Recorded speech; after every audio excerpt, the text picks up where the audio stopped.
Hello everyone, आज आप सभी स्टडी कर रहे हैं क्लास 12th के लिए इलेक्ट्रोस्टैटिक्स का लेक्चर 8। लास्ट लेक्चर 7 में आप सभी ने स्टडी जो किया था, जिसमें आपको गॉस की प्रमेय की सहायता से किसी ठोस गोले के लिए विद्युत क्षेत्र तीव्रता के लिए डेरिवेशन आप प्रूव कर रहे थे। उसी में आप देखें तो जैसे आपने गोले के बाहर तीव्रता प्रूव कर ली थी, डेरिवेशन प्रूफ था आपका equal 1/4 pi epsilon not Q upon R square, क्योंकि राइट साइड जो बाहर फॉर्मूला लिखा था बाहर के लिए और लेफ्ट साइड प्रूव करे तो लास्ट स्टेप आपकी ये हो पाई थी Q upon epsilon not Gauss की प्रमेय से E into 4 pi R square. यहाँ तक लिख पाए तो 4 पाई आर स्क्वायर और लिख देंगे एरिया जो लिखा था। इसके बाद डिवाइड करेंगे तो आपका ये फॉर्मूला बन के आ गया। अब जो है इसी के बाद आगे स्टार्ट कर रहे हैं। तो ये तीव्रता है जनरली ठोस गोले के लिए बाहर विद्युत क्षेत्र तीव्रता। अब आप देखें क्यू जो यहाँ पे आपका निकला। अब यदि आपको इसे लिखना हो आवेश के आयतन घनत्व के फॉर्म में, देखिए आवेश का आयतन घनत्व जो गोले के बाहर है, गोले के बाहर ऐसे ठोस गोले के बाहर, ठोस गोले के बाहर तीव्रता देने के लिए आवेश का आयतन है तो आपका क्या हो रो। तो रो आयतन है तो क्या है, प्रति एकांक आयतन में स्थित आवेश की मात्रा उसका आयतन है तो कहलाती है जीरा Q upon 4/3 pi R cube, क्योंकि गोले का आयतन 4/3 पाई आर क्यू होता है। ये घनत्व है तो घनत्व बराबर आवेश का आयतन घनत्व बराबर Q upon 4/3 pi R Q. आप क्यू की वैल्यू इसमें पुटअप कर सकते हैं तो क्या हो जाएगा 4/3 pi R Q rho. Value put up कर दें तो ई की वैल्यू रही इक्वल टू बना आपका 1/4 pi of epsilon not value 4/3 pi R Q rho upon R square. 4 pi से 4 पाई कैंसिल, आपका रहा equal R Q rho upon 3 epsilon not R square. ये फॉर्मूला बना आवेश की आयतन घनत्व के रूप में। क्योंकि न्यूमेरिकल हो, आपको क्वेश्चन में कहा जाए आवेश दिया जाए और गोले से दूरी दी जाए तो आप जनरल ये फॉर्मूला यूज कर लें। यदि आपको न्यूमेरिकल में आवेश का आयतन घनत्व दिया जाए और ठोस गोले के लिए बताना तो आप ये वाला फॉर्मूला यूज करें। उसके लिए आप इसे ध्यान रखें, ये आपका रहेगा गोले की त्रिज्या और ये आपका रहेगा डिस्टेंस, मतलब केंद्र से बाहर कितनी दूरी पर आपको तीव्रता निकालनी है। अब बात आती है गोले के पृष्ठ पर। गोले के पृष्ठ पर, गोले के पृष्ठ पर तीव्रता ज्ञात करने के लिए आप देखें गोला अभी गोले के बाहर पॉइंट था। अब यदि गोल जो बाहर पॉइंट था गोले के पृष्ठ पे आ जाए तो पृष्ठ क्या कहेंगे आप, जो स्मॉल आर जो डिस्टेंस है वो कैपिटल आर के बराबर हो जाएगा। तो आप यहाँ यूज करें स्मॉल आर को कैपिटल। अभी इस दोबारा स्ट्रक्चर बनाएंगे, हम दोबारा समझा देंगे उसमें। स्मॉल वैल्यू कैपिटल आर तो वैल्यू पुट अप कर दें तो क्या हो जाएगा, इसी फॉर्मूले में देखो इक्वल बन जाएगा 1/4 pi epsilon not Q upon capital R square. और आवेश के आयतन घनत्व के रूप में जो रहा आपका इक्वल आपका हो जाएगा R Q rho upon 3 epsilon naught और capital R square. R square से आर स्क्वायर कैंसिल तो इक्वल टू बना rho R upon 3 epsilon naught.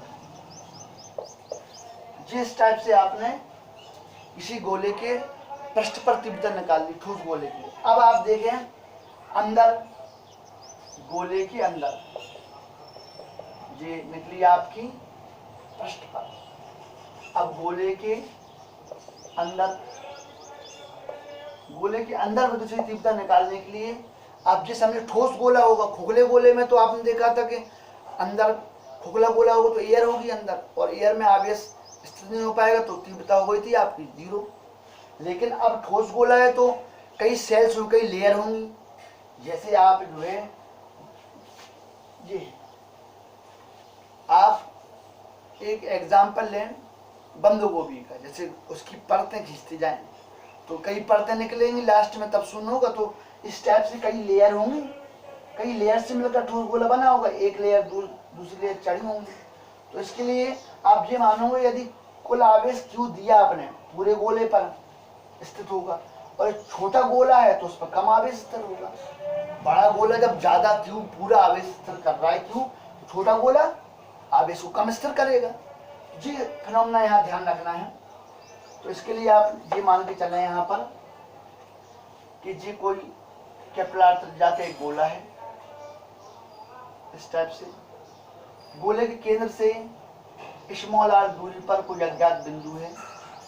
जिस अज्ञात बिंदु पर आपको विद्युत क्षेत्र की तीव्रता ज्ञात करनी है। यदि इसका कोई सेगमेंट हो, जैसे आप अल्पांश कहेंगे, अल्पांश अर्थात d वेक्टर गोले का है और उत्पन्न विद्युत क्षेत्र तीव्रता E वेक्टर, इसी क्षण ये एक दूसरे के समदेश हो थीटा 0, तो विद्युत क्षेत्र तीव्रता ज्ञात करने के लिए आप जो एक गॉसियन पृष्ठ खींच देंगे।